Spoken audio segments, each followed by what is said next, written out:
or when they're wrestling the guy, you know, pushing that guy, whatever it is, they're raising their level. And having a freshman be an All-American is big. We haven't had one since 90, 98 maybe.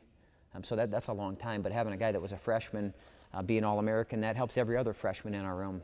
Well, Dylan was an All-American last year. You tell me I can't be an All-American?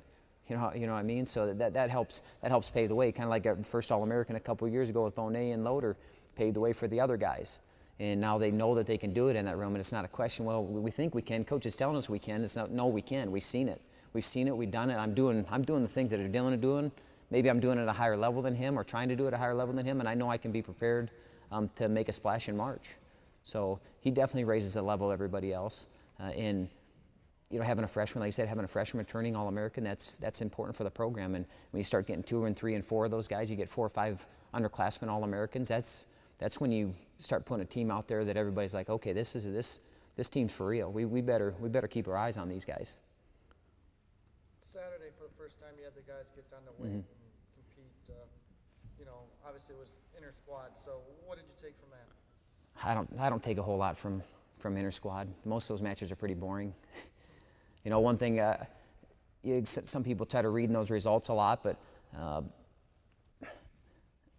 my sophomore year, and I'm not big at talking myself, but my sophomore year I lost my wrestle-off and won a national title. So you can read into that what you want.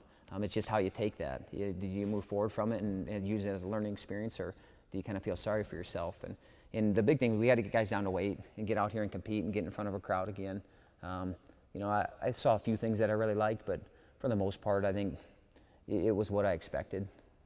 But a good way to break in, and then I know guys are going to be ready on Sunday to really go compete. I know they're excited for that, to actually grab a hold of someone else, because it's been a long time.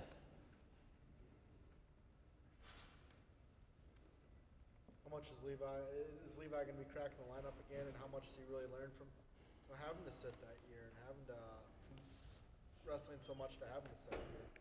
You can ask him. You can ask him how much it hurt him. I know it was painful for him, and no one wants to sit and watch from the stands. But he had 2 pretty good guys in front of him.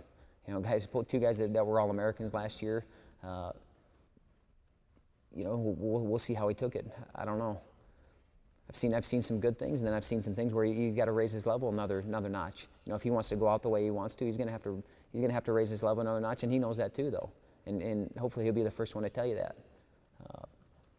But you know, if anybody's referring to this weekend's match, I mean, big deal. You know, Albert's pretty good, but so's Levi. You know, I mean, he wants to be the guy, and he will be the guy.